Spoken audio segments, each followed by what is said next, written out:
¿Qué tal? Buen día. ¿Qué tal? ¿Cómo están ustedes? Gracias Bien. por venir. En el día del cumpleaños del presidente también. Ah, claro, Sí, exactamente. sí, 54. Lo dijimos más temprano. 54. 54 años. Bueno, qué lío armaron ayer, ¿no? Con las medidas. No, hay de todo tipo. Si miras el boletín oficial hoy hay Yo iba varias más. Hay varias más, pero me imagino que te referís puntualmente al AFIP. tema de la AFIP. ¿Es un cambio de nombre simplemente? AFIP. Ahora se pasa a llamar ARCA. Vos sabés que nosotros estamos en un proceso de racionalización del Estado.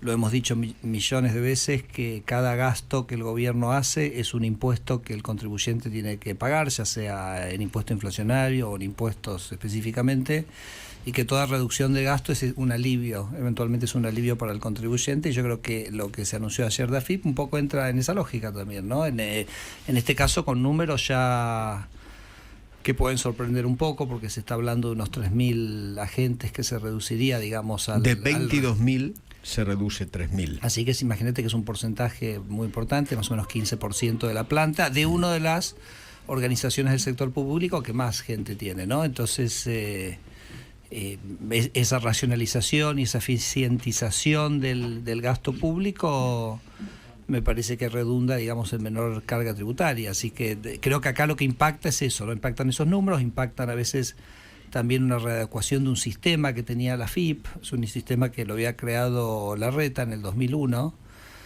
que básicamente les generaba un incentivo a la AFIP en el sentido que la AFIP, los empleados de la AFIP tienen un premio en función de la recaudación, es más o menos algo menos de 1% de la recaudación va como premio.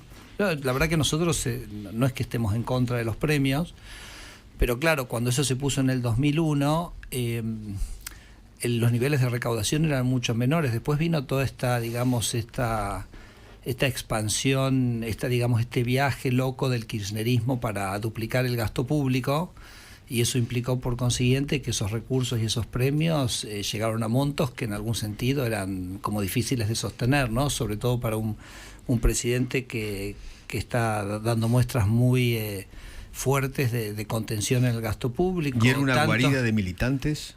Bueno, yo creo que eso en algún sentido, lo hemos dicho, ha sido todo el sector público, ¿no? No solo este. Es una cosa muy loca porque la Constitución le da la estabilidad al empleado público justamente para evitar el uso político del empleo público y tener una burocracia estable y que, digamos, también sea de alguna manera una cosa que le dé estabilidad a la República. Y Argentina, como en Argentina, todo se da vuelta, ¿no? Todo se pervierte en algún sentido, o diría el kirchnerismo pervierte todas las reglas, porque ellos lo que hicieron es, cuando se estaban por ir, entonces ahí es donde las ponen a la gente en planta, ¿no? Y entonces dicen, bueno, pero ahora la gente tiene estabilidad. Entonces, esa regla que la Constitución la pone para proteger a la burocracia estatal de la injerencia política termina siendo en el arma más potente que tiene la política para generar poner a militantes dentro de la administración pública. Así que... Pero en definitiva, ahora no se llama más AFIP o se pasará a llamar ARCA. ARCA, sí. Y depende de la DGI y la DGA. Sí, correcto. Que tiene que ver con aduanas. Ahora, nada va a cambiar en la percepción de impuestos por parte del ARCA, bueno, o en esta el no es pago, una la medida, evasión. Claro, esta no es una medida tributaria. Me parece que la eficientización y la menor evasión es producto, digamos, de la gestión que hacemos todos los días. Yo la verdad que con Flor Misraji, la verdad que ha sido una socia mía muy importante. Ella queda en el ARCA. Sí, ella queda como directora. Okay. Por ejemplo, yo te comentaba, hoy en el boletín oficial tenemos varias medidas que son tanto de aduana como de AFIP, que tienden a simplificar, digamos, la administración. Una tiene que ver con importaciones y otra con exportaciones, ¿no? Claro, importaciones, bueno, hay una de importaciones que sacamos hoy que para mí es muy loca, que yo digo, la tengo que hacer un cuadrito en mi oficina, ¿no? Porque... Un escándalo era eso. Pero es increíble, porque eso estuvo 30 años, ¿no? En el digamos, y como que nadie lo objetó. Te digo lo que es, claro. Digo lo que es, sí. Cuando vos importás algo, hay una resolución que dice que para liberar el contenedor tiene que haber un veedor de la industria local de ese bien. O sea, si vos, por ejemplo, querés importar zapatos, tiene que haber alguien de la industria del calzado que te dice está bien el contenedor. O, por ejemplo, si vos querés importar caños para petróleo, tenías que tener un veedor de la industria siderúrgica nacional, es decir, no sé decirte qué, porque digamos, si vos importás caños, sabrás qué caño metés, o sea, vos sos el que estás gastando cientos de millones de dólares para hacer una inversión para el país, con lo cual todos terminaban siendo costos, sobrecostos, oportunidades de corrupción, o un proteccionismo, digamos, solapado, digamos, a ciertas industrias. Entonces eso se desterró hoy totalmente, ¿ok? Uh-huh. Y lo otro es algo que también es como bastante loco, que lo había puesto el kirchnerismo, que es que cuando vos exportabas, lo habíamos hecho con las importaciones, hace un par de semanas lo habíamos eliminado esto, tiene que ver con la eficientización que me preguntabas, Eduardo.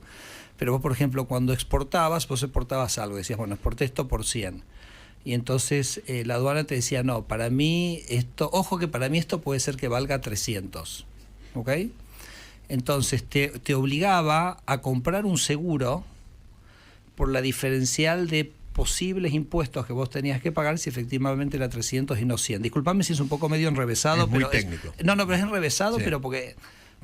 A propósito, lo han revesado. Lo hacían a propósito. Entonces te generaba como un sobrecosto, porque vos tenías como que garantizarle a la AFIP, si en algún momento la AFIP descubría que en realidad había sido 300 y no 100, entonces pudieras pagarle, ¿no? Y eso era como un sobrecosto que básicamente le reduce la rentabilidad a todos nuestros exportadores, ¿no? Ahora, pero lo importante de lo que estamos hablando ahora, eso a su vez era una capa de trámites. O sea, vos es como que metías una capa más, o sea... vos exportás, entonces la aduana te dice, exportás tanto, te cobro una retención. Y después tenés esta capa de esto que se llama valor de referencia y el seguro, si lo pusiste o no lo pusiste. Bueno, eso es todo gente. Y eso es todo recursos, eso es todo peajes.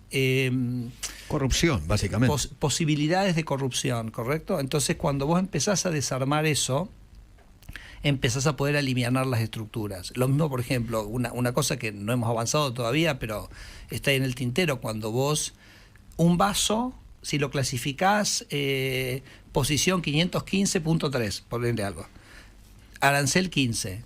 Si lo es 505.4, arancel 80. Entonces imagínate, viene alguien y te dice, che, yo te lo pongo 3, que pagas 15 en vez de pagar 80. Entonces, pero págame una coima. Pero entonces me parece yo que... te lo arreglo. Entonces, homogeneizar también claro. La estructura tarifaria es una manera de reducir las oportunidades de corrupción. Por eso yo digo, a veces yo hablaba con Flor y hablaba con Eduardo Machea, que era el ex titular de la aduana, les decía, la agenda más fuerte anticorrupción es la agenda de simplificación y de desregulación.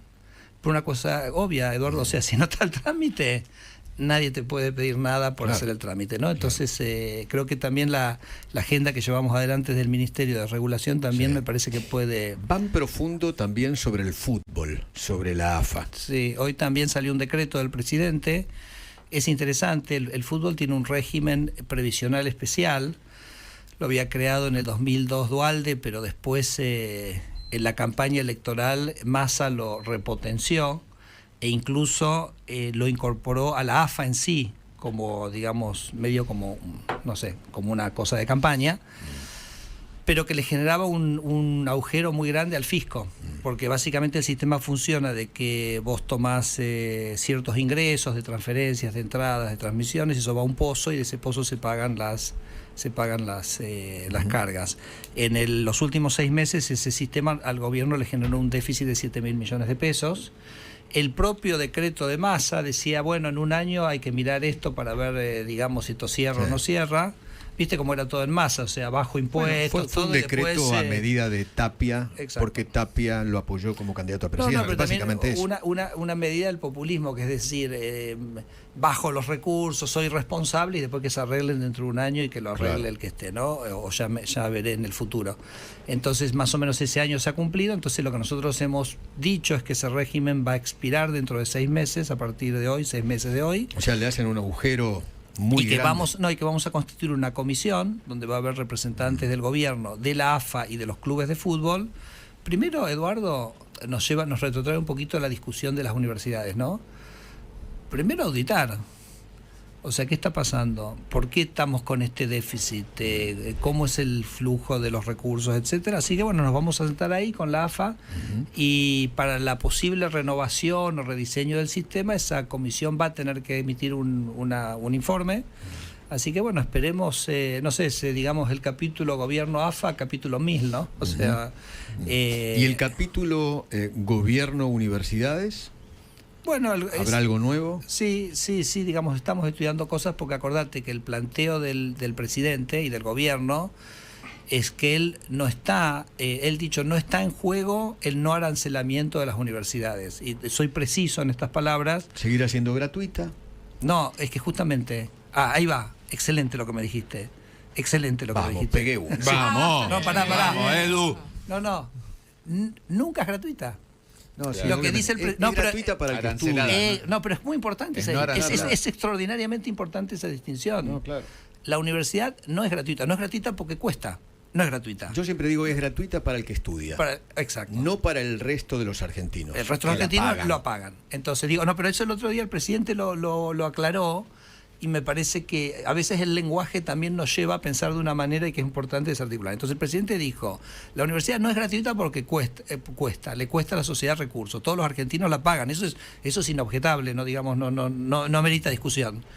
Y él dice, pero igual no está en discusión que la universidad va a seguir siendo no arancelada. No está en discusión. Él no pone eso en discusión. Lo que él pone en discusión es en qué gastan las universidades el dinero. Por eso yo en algún programa he dicho que las marchas no eran por la universidad pública y no arancelada, para ser precisos, porque eso no está en discusión, sino que eran las marchas por los contratos de la universidad pública, porque la universidad pública es como que tiene dividirlo como en tres partes. Tenés los ingresos que van al funcionamiento, que yo siempre he dicho que Massa y Alberto los congelaron nominalmente. Los últimos 14 meses de su gestión nadie dijo nada. Y Massa le dio un sablazo de 70.000 millones de pesos. Nadie dijo nada, no hubo ninguna marcha, nada. Después tenés los sueldos de los docentes, de los salarios docentes, que el gobierno ya los ha puesto con un crecimiento que es el máximo de toda la administración pública. Ese es el 90% del gasto de las universidades. Sí, lo que pasa es que después hay un tercer rubro que yo lo llamo otros, que serían los contratos de la política, pero que, digamos, cuando los querés medir se mezclan con los salarios, porque muchos de esos contratos también son salarios, ¿entiendes? Vos contratás a alguien, entonces como que es difícil. Pero vos tendrías que partir tres cosas: funcionamiento, salarios de los docentes que están enseñando las clases y otros salarios, ponelo así. ¿Y a dónde van a avanzar? Entonces lo que digo es, ahora voy a eso, lo que digo es... Massa, cuando congeló el funcionamiento, no tocó esos otros. Que es la plata de la política, ponele, en las universidades, ¿no? Entonces, y Javier lo que hizo fue recompuso el funcionamiento a los profesores universitarios, le dio el máximo aumento de la administración pública, pero dijo, voy a auditar los otros. Fíjate qué increíble, ¿no? Entonces nosotros ahí lo que decimos es, bueno, en ese contexto de que ese gasto tiene que ser auditado, nosotros partimos de la base que las universidades son plenamente autónomas, ¿no, Eduardo? Porque... creo que incluso está en la Constitución, la autonomía de las universidades, y eso se va a respetar a rajatabla, pero las universidades siguen siendo parte del sector público. Entonces, al ser parte del sector público, están sujetas a las reglas de funcionamiento. Entonces, yo te digo, por ejemplo, ¿por qué las universidades no pagan sus sueldos a través del sistema de liquidación de salarios del sector público? Que paguen a quien quieren, a quien quieran. No decimos nada, pero el sistema por el cual paguen va a tener que ser un sistema transparente. Podrían ser que tengan que usar, o quizás querríamos hacer que usen, el sistema de liquidación de sueldos que usa toda la administración pública nacional. O por ejemplo, ¿cómo contratan las universidades?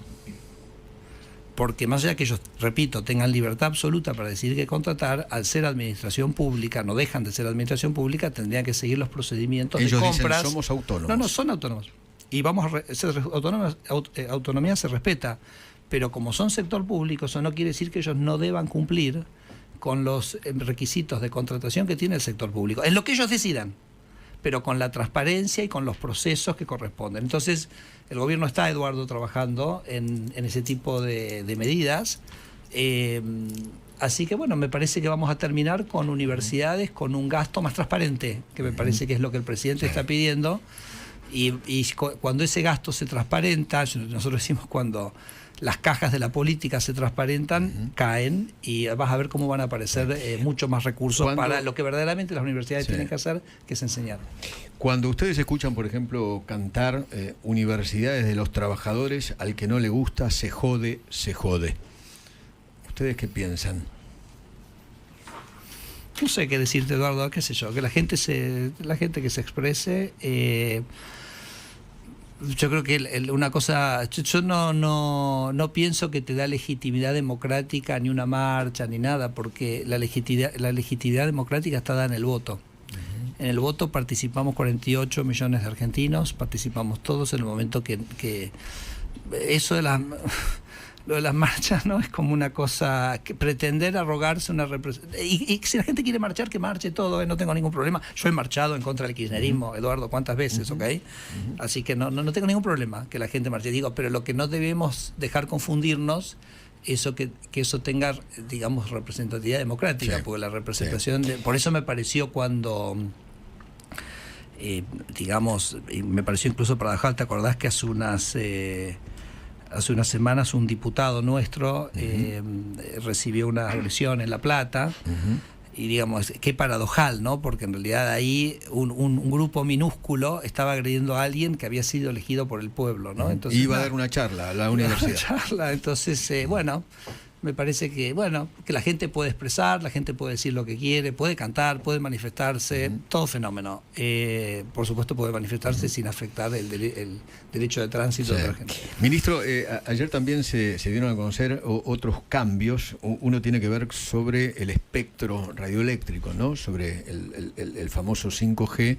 Y otro que tiene que ver sobre la ley de IVA, de impuesto a los diarios, etcétera, etcétera. ¿Qué puede explicar con respecto a eso? No, bueno, en el caso entiendo que había unas frecuencias que ARSAT no estaba utilizando, entonces que se van a licitar, lo cual me parece que también es parte del proceso que está haciendo nuestro secretario de Tecnología, Darío Genua, de ordenamiento de ARSAT y de todas las empresas públicas. Y entonces, si la empresa pública tiene un recurso que no se usa, en buena hora que eso no solo genere un recurso para el Estado, sino que ese recurso se ponga en funcionamiento para el bien de la sociedad en su conjunto. Así que me parece que eso es lo que te podría decir respecto de eso. Y respecto al IVA para diarios, bueno, nuestro sistema tributario está lleno, es un queso gruyère.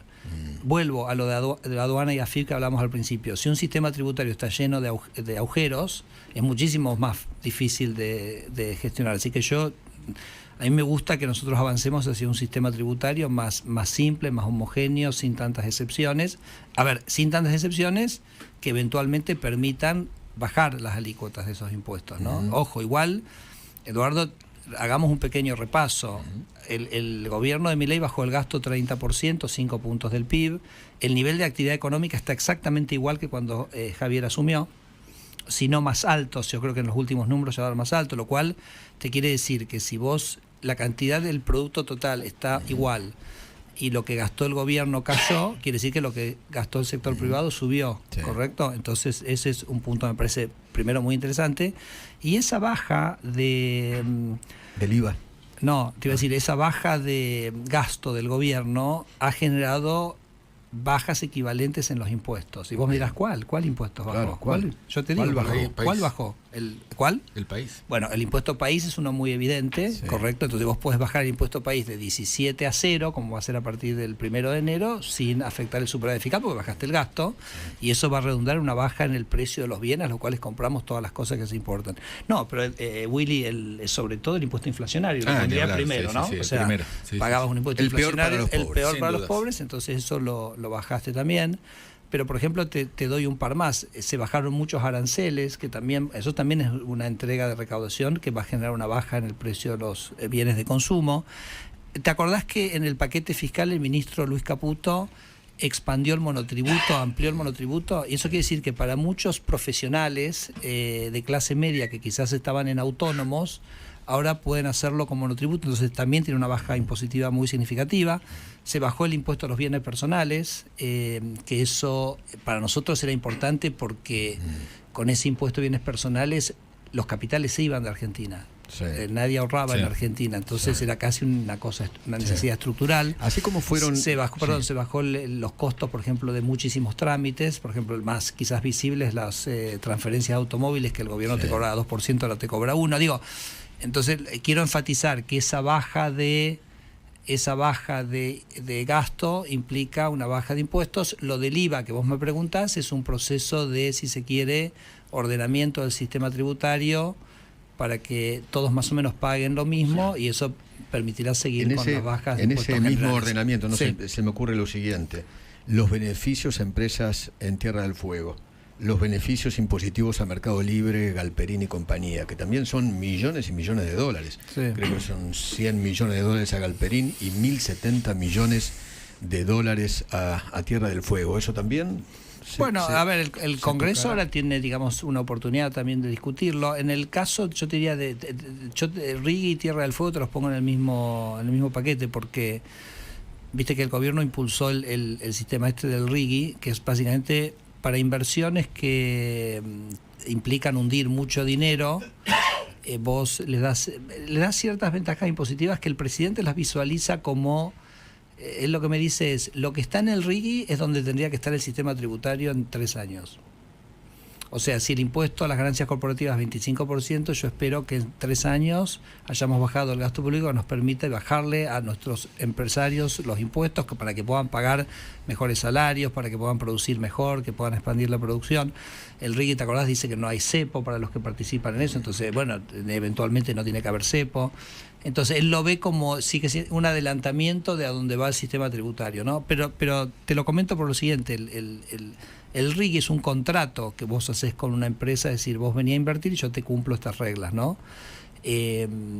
Después podría venir otro gobierno y sacar el RIGI, pero ese contrato se respeta, ¿no? Entonces ahí como que, decimos, eso es lo que nosotros queremos hacer para darle la garantía y que la gente venga e invierta, sobre todo en lugares como la minería o la energía, que vos tenés que hundir mucha plata, que no es como un avión que te lo llevas, ¿ok? Totalmente. Tierra del Fuego tiene un poquito, lamentablemente, yo diría ese mismo tenor, porque son contratos, y vos sabés que Massa y Alberto Fernández fueron los que unos meses antes de irse lo extendieron al régimen, porque el régimen vencía en el 2025, y estamos como un poquito atrapados ahí, ¿no? Pero bueno, igual el Congreso me parece que tiene el gobierno le ha planteado al Congreso un desafío. El desafío es que la discusión del presupuesto tiene que ser un presupuesto equilibrado, y el presidente pretende que no tenga aumento de impuestos, porque el presidente quiere que la carga tributaria y el peso del Estado caiga respecto a la economía, ¿ok?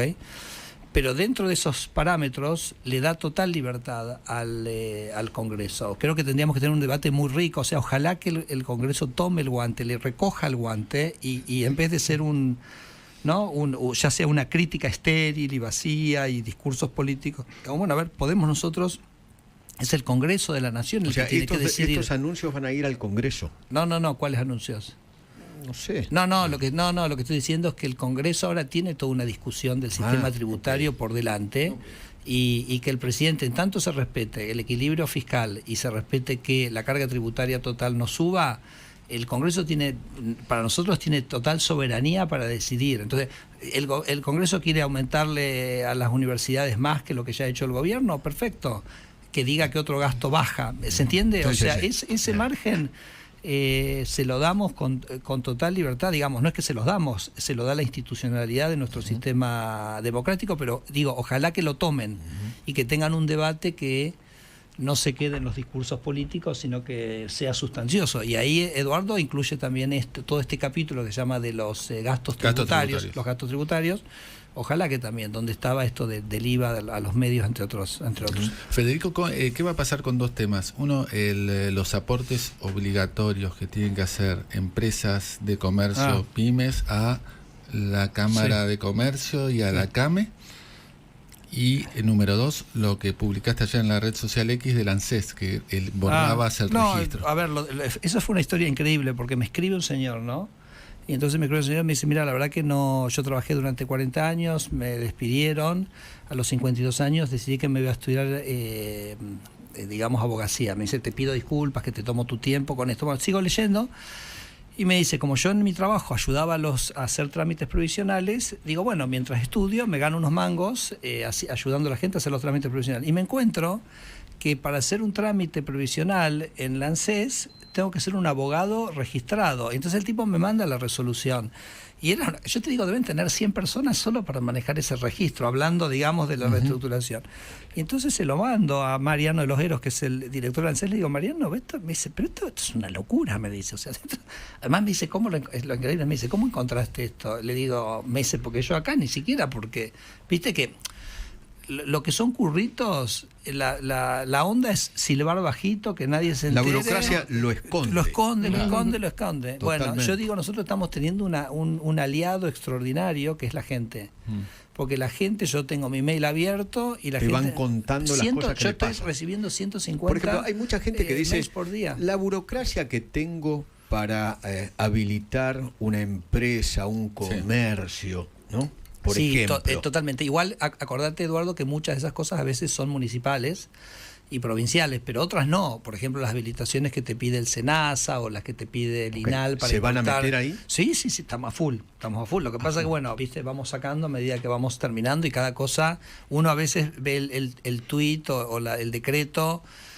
Bueno, es como la punta del iceberg. Atrás hay un trabajo de meses y de discusiones acá y de están mesas. Preguntando tu mail. Entonces, yo digo, entren a mi página, que es fsturzenegger.com.ar, y ahí van a tener mi mail. fsturzenegger.com.ar. Okay. Entonces, la verdad que la gente nos está dando una gran mano para hacer este trabajo. Respecto al otro pregunto que vos me decías, que eran los aportes obligatorios. Entonces, nosotros decimos, Argentina es como que se ha generado capas de peajes.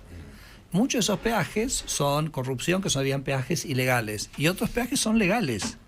Por eso hay una frase increíble de un señor que se llama Jorge Bustamante, que escribió un libro que se llama La República Corporativa. Dijo, en Argentina el problema no son solo los ilícitos, sino los lícitos, porque, ¿entendés? Es lícito, digamos. Entonces, nosotros, por ejemplo, hay dos grandes pesos que tiene el trabajador y las empresas, que son, por un lado, los aportes obligatorios sindicales, se llama la cuota solidaria entre comillas, ¿no? Porque si le preguntás a la gente si lo quiere pagar, ya te puedo decir, te puedo decir cuál va a ser la respuesta. Obviamente.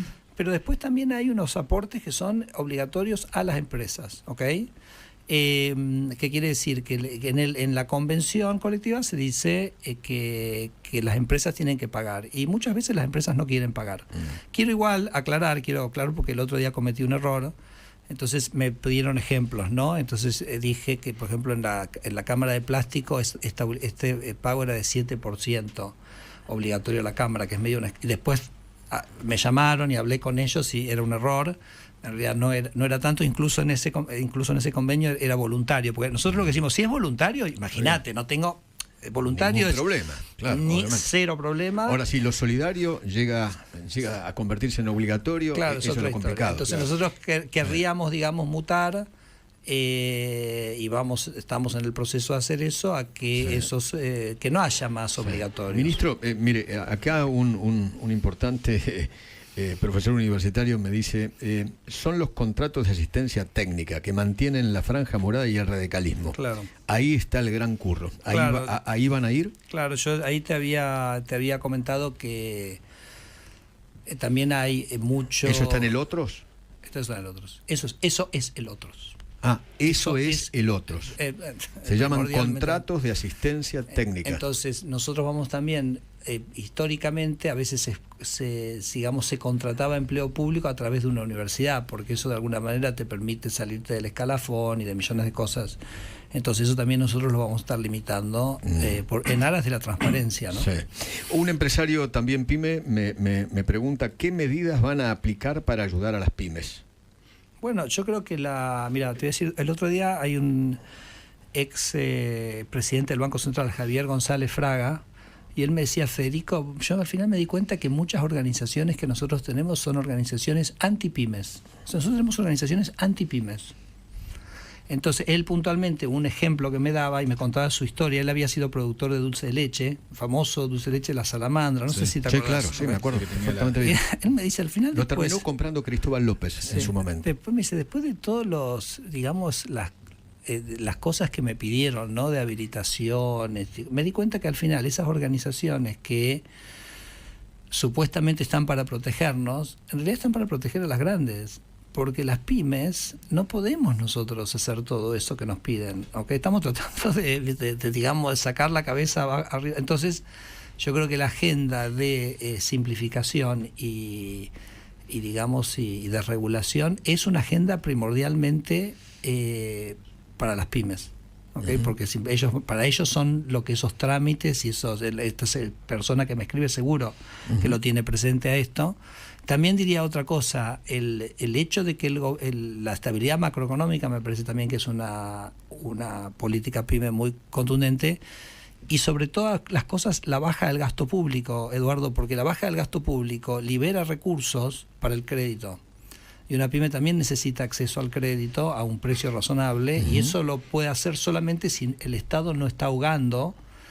Viste que ahora estamos con un aumento, por ejemplo, en los créditos hipotecarios, etcétera. Eso todo se produce porque el gobierno en algún sentido bajó su gasto. Entonces, lo que le digo a este señor que te pregunta es: vamos a tratar de hacerle su vida más fácil, vamos a hacer que el Estado le imponga menos costos, vamos a darle una macro más ordenada, vamos a darle una economía donde esa macro ordenada le va a permitir acceso al crédito. Y ojalá que le podamos dar una economía más abierta, donde, por ejemplo, él pueda acceder a todo el mercado europeo sin restricciones, a uno de los mercados más grandes del mundo. Que las pymes puedan exportar tranquilamente. Y que puedan exportar tranquilamente ese mercado. Me dice, pedile a Sturzenegger la renovación por 5 años del carnet de conducir gratis a jubilados. La BTV en Cava, gratis a jubilados en Provincia de Buenos Aires, antes del último momento 44.000 mangos. Claro, pero a ver, nosotros ya estamos en proceso, en un par de semanas va a salir una reforma muy integral del Código de Tránsito, que va a tener novedades muy significativas sobre cómo es la renovación de las licencias. ¿Puede ampliar? ¿Puede anticipar algo? Podríamos estar 2 horas, porque tiene muchísimas cosas esa reforma. Pero por ejemplo que, la renovación de la licencia de conducir no va a requerir ir presencialmente. O sea, uno va, como es en Estados Unidos, uno va a decir que uno en realidad tiene como que chequear que psicofísicamente vos estás bien, o sea, que los ojos estén bien, que escuches bien. Entonces vamos a permitir que la gente, envíe ese certificado, no tenga que hacer el trámite. A esto, de cualquier manera, las provincias tienen que adherir, porque lo que me dice este señor es, en realidad son trámites municipales, ¿no? Muchas veces los municipios usan estos como, yo creo que es lo que está hablando, es municipios que usan esto como un mecanismo de recaudación, ¿no? Así que, pero nosotros en la ley vamos a cambiar el sistema para que pueda ser mucho más ágil si las provincias lo aceptan. Igual le quiero decir, porque que en realidad ese mecanismo, a partir de los 65, no me acuerdo si a los 60 o 65 años, cambia. O sea, a partir de los 65 años sí les volvemos que siga la presencialidad, y en realidad, vos sabés que cuando ya sos más grande, ese análisis tenemos que hacerlo más frecuente, por una cuestión lógica, ¿no? Pero bueno, eso no obsta. Ojo que los que chocan más son los jóvenes, no la gente grande. Es cierto, es cierto. Y en Estados Unidos, justamente, tienen más beneficios la gente grande, que sabe más conducir, que los jóvenes. No, y además en los seguros es fundamental. Son más caros para los de 18 años que para la gente mayor. No, eso es así, es un hecho, y tampoco esto que estoy diciendo no quiere decir que la ciudad de Buenos Aires o una provincia no pueda cobrarle menos a sus jubilados por esa renovación. Más allá de que por un tema de seguridad sí tengamos que hacerlo en esa edad, con mayor frecuencia, ¿no? Nosotros hablamos mucho con Vivian Perrone, que es la presidenta de las Madres del Dolor, y la verdad que todo lo que estamos haciendo un poco lo charlamos con ella, y esto es importante. Ministro, gracias por su tiempo. No, gracias a ustedes por haber venido. Un placer, un placer como siempre. El ministro Federico Sturzenegger, 8:40.